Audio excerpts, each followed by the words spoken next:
Hello everyone, myself Sarita Devi, biology lecturer, Government Girls Senior Secondary School Tindiala. I have made a model on principles and processes of biotechnology. In this model, I have shown the various steps of biotechnology and students will learn by doing these activities. Moreover, I have not pasted this model. Once the students they have understood the concept, they can rearrange the model. It is very easy to carry in class, easy to handle, and it is of very low cost price. So let's see. So let us see the model of biotechnology. So this shows overview of genetic engineering. Then these are the various steps of biotechnology.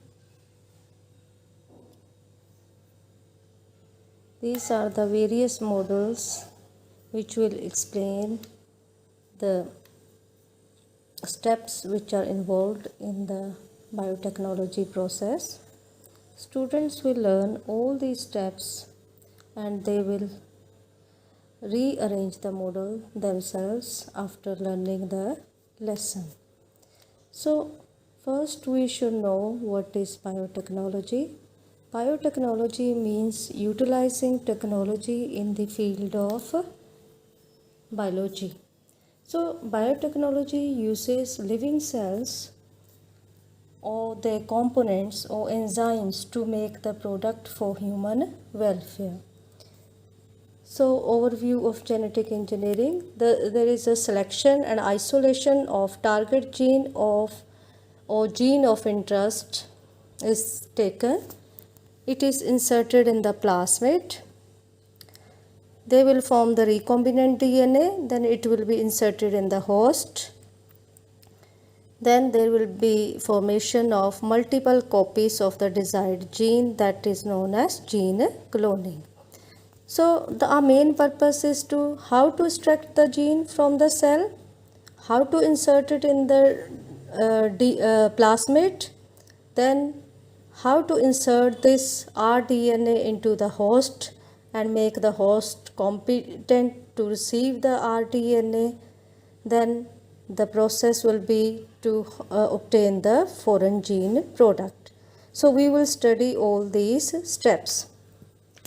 So first step is isolation of pure DNA, that is the genetic material. DNA can be extracted from the bacterial cell, plant cell, fungal cell or animal cell. So according to the cell, the enzymes will be utilized.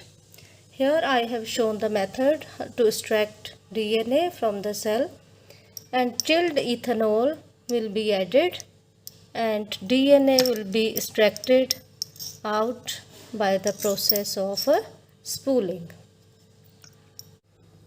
So when DNA is isolated, we require tools of recombinant DNA technology. We require restriction enzymes, vector, ligase, host and polymerase enzymes.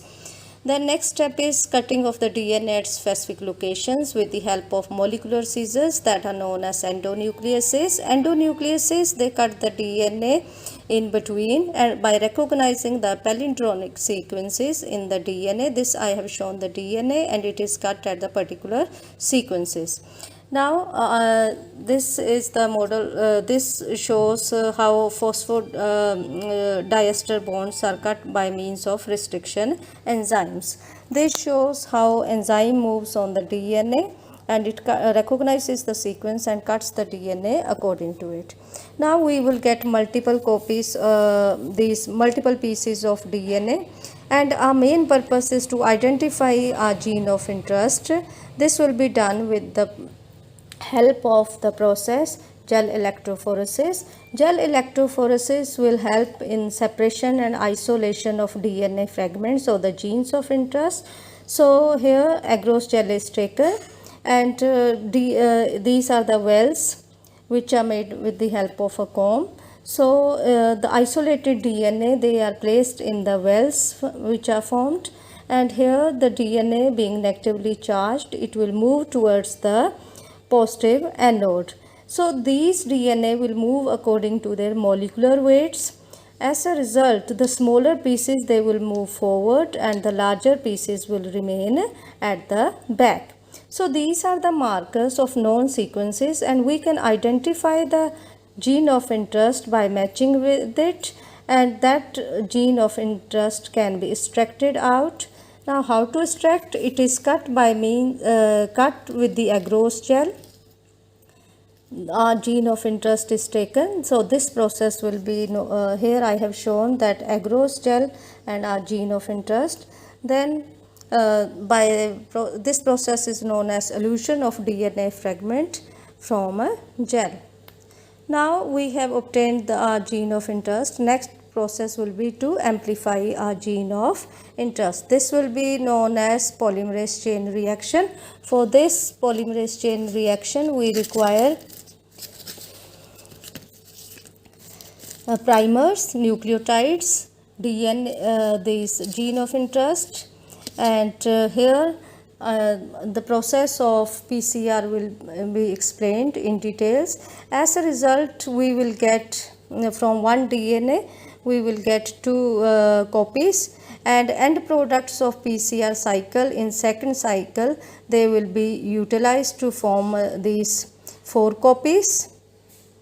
Then 8 copies, 16 copies and 32 copies. As a result, we will get billions of copies of our desired gene of interest. So this is the apparatus in which this is carried out. So the next process is inserting the gene of interest in the plasmid, which is a vector or the cloning vehicles which will carry the gene into the host. So I have shown here that the desired gene is taken, enzyme is taken, then this vector is taken and DNA ligase to join the vector as well as the gene of interest.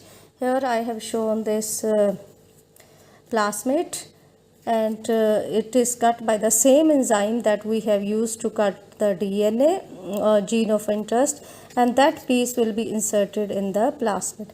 Now this plasmid is formed. It is known as recombinant DNA, chimeric DNA or hybrid DNA. So here there is artificial vector and PVR322, and it has multiple these cloning sites, and ORI that is origin of replication. It has to be replicated so that we can get our desired results, and there should be selectable markers which will help us to identify a gene of interest in the host. Now the next step is transfer of the recombinant DNA into the competent host. How we will transfer our plasmid with gene of interest into the host cell? So let us see the steps. There are different methods to insert the gene of interest into the host cell.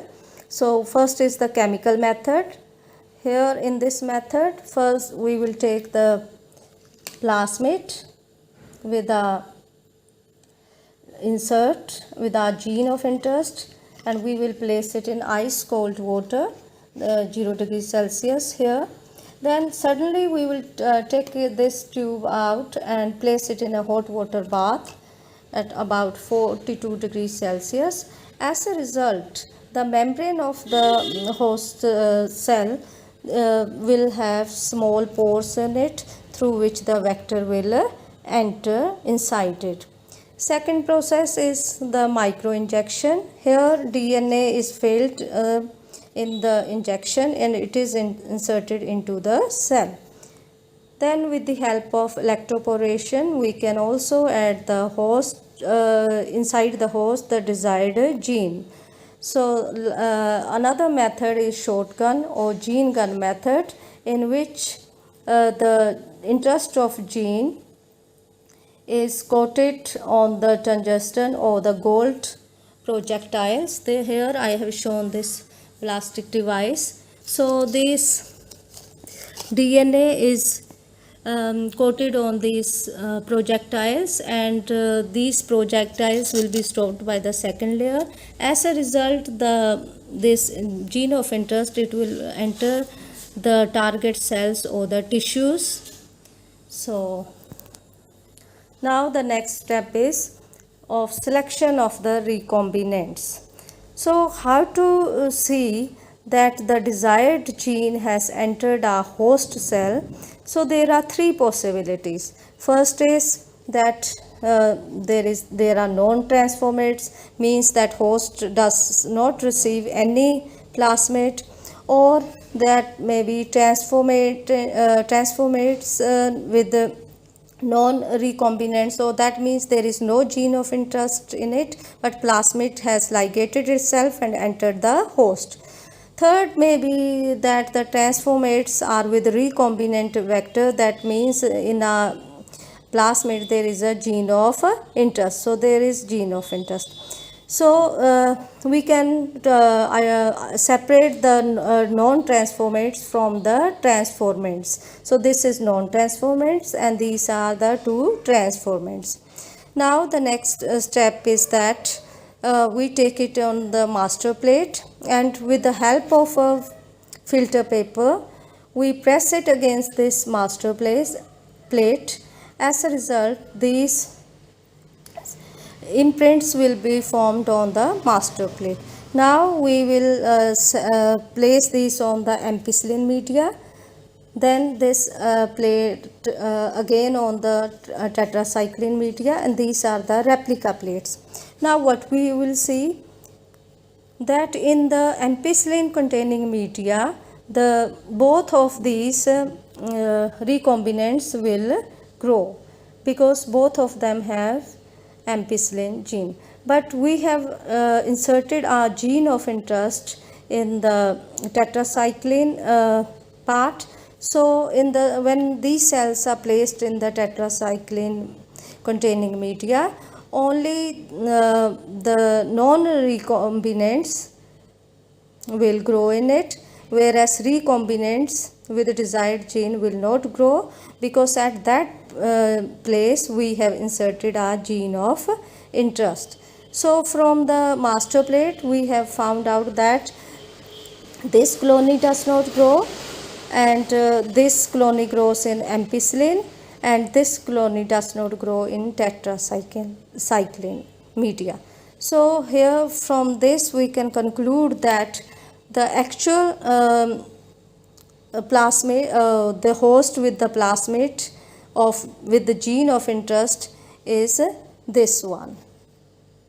So the further experiments will be taken, in which our interest will be to multiply the host with our desired gene. So large number of colonies of recombinants will be formed. So our main purpose will be to increase copy number of the plasmid and the cell number, so as to produce the products. So recombinant proteins will be formed if any protein encoding gene is expressed in the heterologous host. Heterologous host, here it is the E. coli, the bacteria in which it is inserted. So it is called recombinant protein. So proteins, like if human proteins, they are encoded in heterologous host, it will form recombinant proteins. So next step will be to produce these recombinants in large quantity, so as to obtain the foreign gene product. So in order to get large amount of foreign gene product, we will use the bioreactors. Here I have shown the sparge type of bioreactor, and in it we will add this inoculum as well as the nutrient media, and we will supply the oxygen, and it will all move in the media and supply all the cells oxygen.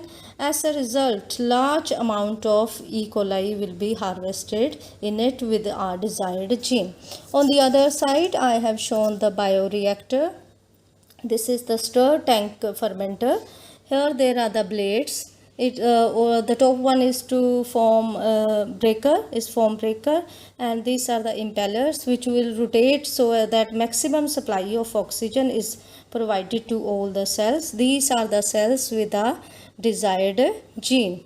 So in order to grow this bacteria with a desired gene, or the host cells inside the tank, we provide all suitable conditions like proper oxygen supply as well as temperature, acid base control is properly done. So as a result we will get large amount of a harvest line. So by this method we can obtain our product. So here in the product we have parts of E. coli as well as our gene of interest and all the waste of this bioreactor. So next step will be to downstreaming process. In downstreaming process, here suitable preservative first there will be separation of the products and then purification of the products, then suitable preservatives will be added so that the desired gene is preserved. Then after that there is a quality control testing, then finally it is sent to the market. So all these steps, they show how gene of interest can be extracted out and multiple copies of that gene is formed and our product is finally obtained. So thank you.